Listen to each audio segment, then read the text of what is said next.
So, I just want to start out by saying I called it. I knew the professor has something to do with Kagari. Don't know if it's actually negative, because this might just be a tease and he might not have any malicious intentions. But I knew he had something to do with her way back in that episode where Kagari pulled a gun on Suzuha, because you could see his face for a brief flash. So, I called that. I still don't know what the heck's going on with him. I don't know why he went down that random hallway, why he didn't really do anything when he saw her in the when they went to the shrine. But at the very least, we know he's connected to her in the future, and there's some weird stuff with Amadeus. I'll get into that later. But I just want to start at the beginning, and I loved everybody's reactions to Kagari going up to Mary and just continuously going, "Mama, Mama." Rika is understandably confused. Okabe knows what's going on, but it's still weird seeing this 20-something-year-old woman going up to this late teen girl and going, "Mama, Mama, Mama, Mama." Daru's loving it because it's Daru.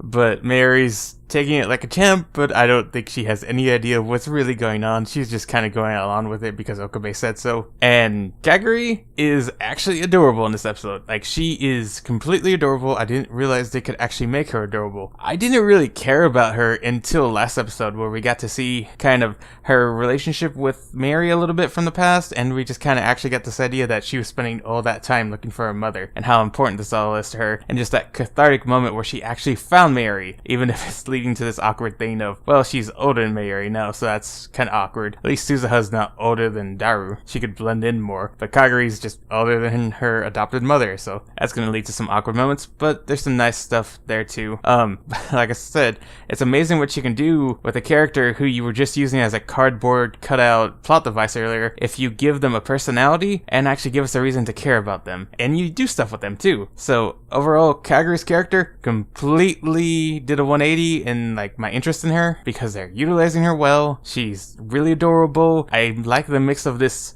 adult stuff she's got going on, because she's actually still kind of an adult, but all those memories came flashing back, so she's so happy she found her mother, and so it's this weird mix of a child and an adult, and it makes for an entertaining combo, if awkward for everybody involved. That 12-year gap she has in her memory, though, I wonder how that's gonna come into play, because there's the stuff in the future that got hinted at, and the stuff in the past that got hinted at. I wonder how that all comes together and how much of that we're going to see. I wonder if there's some time travel stuff involved. If not, then I'm really curious about where this is all going. It was nice to see Suzuha and Kagari finally get some more interaction, because these two have legitimate conflict. Kagari pulled a gun on Suzuha, and Suzuha is honestly kind of jealous of Kagari being able to spend so much time with her mother when Suzuha has not been able to spend any time with the mother who died. And she's just been kind of having to keep that a secret from her. They have a funny back and forth originally, and then things become really, really heated. I love the sass that Kagari gives Suzuha. She's such a brat, and I love it. Like I said, though, it's really nice to see these two going at it, because they have some good chemistry together that I was not expecting. And the more you use Kagari, the better, because she's been so underutilized to this point. Now, then there's the weird stuff with Kagari's memory, which I thought was going to be some time travel stuff, but it turns out might be brainwashing. Of course, he would go to Mr. Braun, the guy who honestly might have brainwashed Moeka a little bit, to find that out. And so I wonder how that's going to come to a head. We got a hint of why that might be the case because of the flashbacks in the future and what we see of what might happen to Kagari in the past. And considering that Mozart truck, it's honestly probably brainwashing, but maybe a little bit of some other stuff too. It's kind of sad seeing Kagari so down in the dumps, thinking maybe it's better if I hadn't remembered who my mother was. Maybe it would have been better if I hadn't got my memories back at all. And it was nice to see her and Mary get some more moments before what happens at the end of this episode, because it's nice to get some more happy moments to make that freaking punch to the gut feel even worse. As for that truck, it appears a lot through this episode. We've been hearing this song a few times before. It set off Kagari back in the last episode, and we saw her watching it on a commercial a few episodes back. Back when I mentioned, hey, Kagari exists. What are you going to do with anything with her? Well, they did, just way later. Suzuha and Daru continue to have a nice father-daughter dynamic, and it's kind of nice seeing Suzuha realizing she shouldn't have said what she said and she should make up with Kagari, as well as Kagari later on.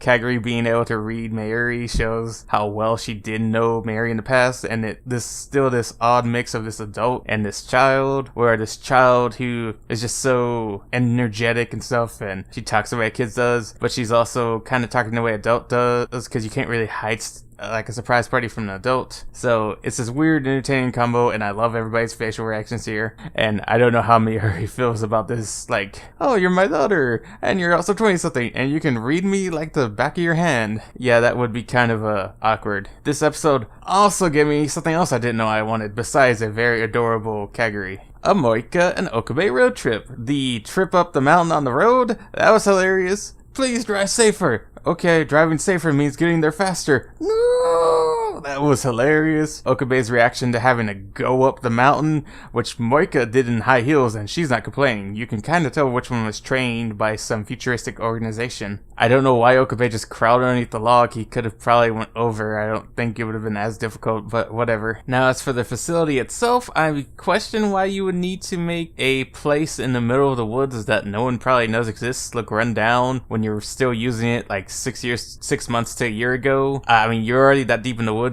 I guess just extra effort just to be sure, because you don't want anybody finding out, oh, you're doing horrible things to kids or something. Clearly some brainwashing considering what happens later in the episode. Of course, Moeka would be the one to recognize that, because again, trained by a futuristic organization. Them like exploring this facility, and then like Kagari trying to get a nice gift to make up to Suzuha was a nice thing. Like, oh, you have this very nice moment going, and then this sense of impending dread as they search this facility. And then shit really hits the fan when that Mozart truck goes by Kagari. Everything just kind of comes flooding back to her, and we get the moment I knew was coming. It's very clearly Alexis Leskinen. See his face? That is clearly him, a very aged up version of him, and apparently they've been doing stuff with Amadeus to Kagari, way in the future. Whether that's negative or not, I don't know. I wonder if they're taking advantage of all these like orphans from the war who have all this PTSD problems, and it's some evil thing, or it's honestly something that's meant to be like a good Samaritan thing, and they're actually trying to do some good stuff, and maybe they just don't know about negative consequences. I don't know, but we do know in the future he has something to do with Kagari, so he's not as innocent as he would like us to believe, and I knew he had something to do with it. I think he might still be a red herring as a villain. I don't know if he's a villain, because you still have that one American chick. Yes, I realize she's an American now, not a Russian. Haha. I'm really curious how this is all gonna pan out, because I wonder what Kagari meant when she said she heard the voice of God. Is that Amadeus? Is that Alexis? I don't know. I am really curious to find out.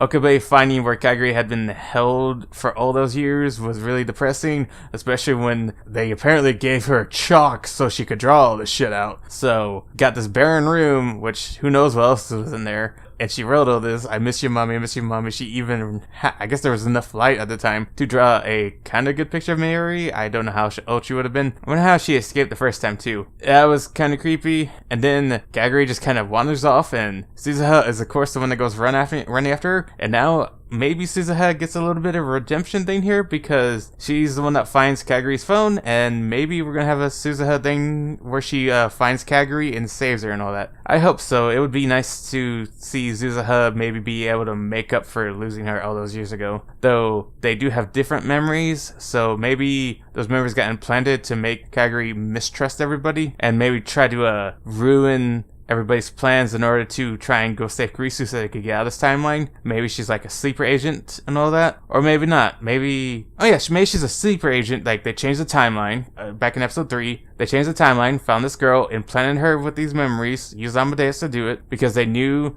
about the future plans to go try and save Kurisu. They don't want that, so they implant those things into Kagari, make her sleeper agent, make her try and stop Suzuha. And then I don't know what the deal with the stuff in the past is. That could be something separate, but I think, now that I think about it, I think Kagari might be a sleeper agent that they just kind of implanted into the future. Yeah, that makes a lot of sense, actually. So, hopefully, Suzuha is able to save Kagari, and Kagari isn't a sleeper agent. But I think where this is all going, I think we're going to have to go to a future where Kagari either doesn't exist, or is maybe able to just have a happy family away from Mary and all of them.